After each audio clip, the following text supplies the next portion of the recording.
The Irish War of Independence, 1919 to 1921, was a pivotal period in Irish history, marked by intense conflict between Irish Republicans, led by the Irish Republican Army, IRA, and British forces. The war culminated in the signing of the Anglo-Irish Treaty in December 1921, which established the Irish Free State, but also sowed the seeds of the Irish Civil War, 1922 to 1923. Throughout this turbulent period, the treatment and status of prisoners were deeply influenced by the political and military developments of the time.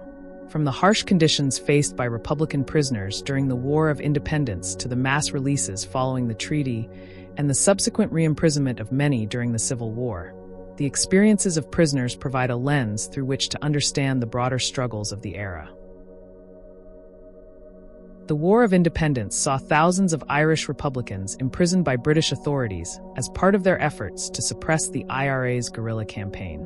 By mid-1921, approximately 6,000 Republicans were held in prisons or internment camps across Ireland and Britain. These prisoners included IRA members, Sinn Féin activists, and civilians suspected of supporting the Republican cause. The British government employed a range of measures to detain individuals, including martial law, internment without trial, and the use of military tribunals. Key detention sites during this period included Ballykinler Internment Camp in County Down, Spike Island in Cork Harbour, and Kilmainham Jail in Dublin. These facilities became infamous for their harsh conditions, overcrowding, and reports of maltreatment. Prisoners were often subjected to poor living conditions, inadequate food, and physical abuse. The psychological toll of imprisonment was also significant, as detainees faced isolation from their families and communities. Hunger strikes emerged as a prominent form of resistance among Republican prisoners. These strikes were used to protest against their treatment and to demand recognition as political prisoners rather than common criminals. One notable example occurred in Spike Island in 1921, where prisoners undertook a hunger strike to draw attention to their plight. Hunger strikes were a powerful tool for Republicans, as they garnered public sympathy and placed pressure on the British authorities. However, they also carried significant risks, with some prisoners suffering long-term health consequences or even death. The British response to prisoner protests was often harsh. In some cases, hunger strikers were force-fed, a practice that was both physically painful and widely condemned as inhumane. Reprisals against prisoners were also common, with reports of beatings and other forms of punishment. Despite these challenges, the resilience and solidarity of Republican prisoners became a source of inspiration for the wider nationalist movement. The Truce of July 1921 marked a temporary cessation of hostilities between the IRA and British forces, creating a more favorable environment for negotiations. The subsequent Anglo-Irish Treaty, signed in December 1921, was a watershed moment in Irish history. It established the Irish Free State as a self-governing dominion within the British Commonwealth, with a level of autonomy similar to that of Canada.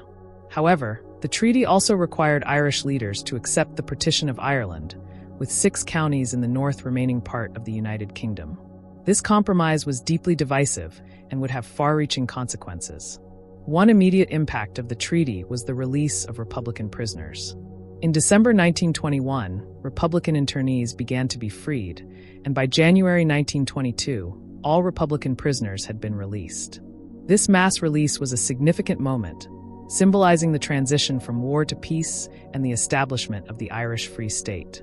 For many Republicans, it was a cause for celebration, as it marked the end of years of imprisonment and hardship. However, the release of prisoners also highlighted the divisions within the nationalist movement. The treaty split the movement into pro-treaty and anti-treaty factions, with the former supporting the establishment of the Free State and the latter opposing it on the grounds that it fell short of full independence. These divisions would soon erupt into the Irish Civil War, a conflict that would see former comrades turn against each other.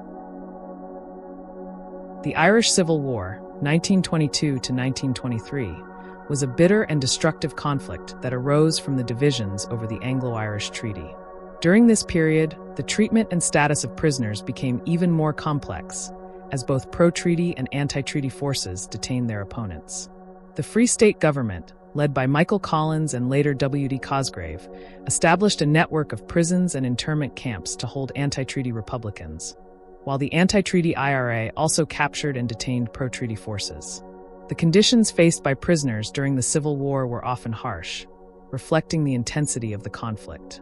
In many cases, prisoners were held in overcrowded and unsanitary conditions, with limited access to food and medical care.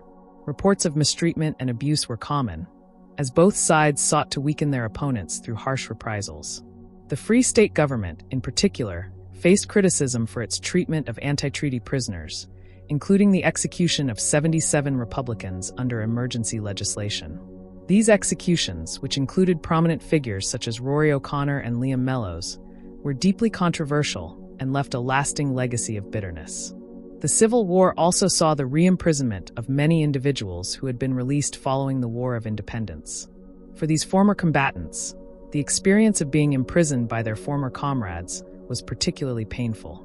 The divisions within the nationalist movement were mirrored in the prison system, as pro-treaty and anti-treaty prisoners were often held in separate facilities. This separation reflected the deep ideological and personal rifts that had emerged within the movement. The treatment and status of prisoners during and after the War of Independence reflect the broader political and social upheavals of the time. The release of prisoners following the Anglo-Irish Treaty was a significant moment, symbolizing the transition from British rule to self-governance. However, the subsequent Civil War and the re-imprisonment of many former combatants underscored the fragility of this transition and the deep divisions within Irish society.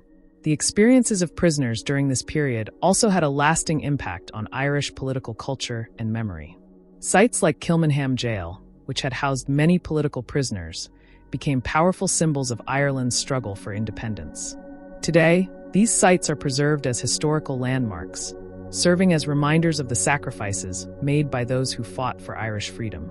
The legacy of the treatment of prisoners is also evident in the continued importance of hunger strikes and other forms of protest in Irish republicanism. The use of hunger strikes during the War of Independence set a precedent that would be followed by later generations of Republicans, most notably during the Troubles in Northern Ireland. The resilience and determination of prisoners during the War of Independence became a source of inspiration for those who continued to fight for Irish unity and independence. In conclusion, the treatment and status of prisoners during and after the Irish War of Independence were shaped by the broader political and military developments of the time. From the harsh conditions faced by Republican prisoners during the war to the mass releases following the treaty and the re-imprisonment of many during the Civil War, the experiences of prisoners reflect the complexities and contradictions of Ireland's struggle for independence. These experiences continue to resonate in Irish history and memory, serving as a reminder of the sacrifices and challenges involved in the pursuit of freedom. And that's the story of the prisoners during and after the Irish War of Independence, a powerful chapter in Ireland's journey toward freedom. Their resilience, sacrifices, and the divisions they endured continue to shape the legacy of modern Ireland. If you enjoyed this exploration, don't forget to like, share, and subscribe to Emerald Chronicle for more deep dives into Ireland's rich and complex history. Let us know your thoughts in the comments. How do you think these events influence the Ireland we know today? Thanks for watching, and we'll see you next time on Emerald Chronicle.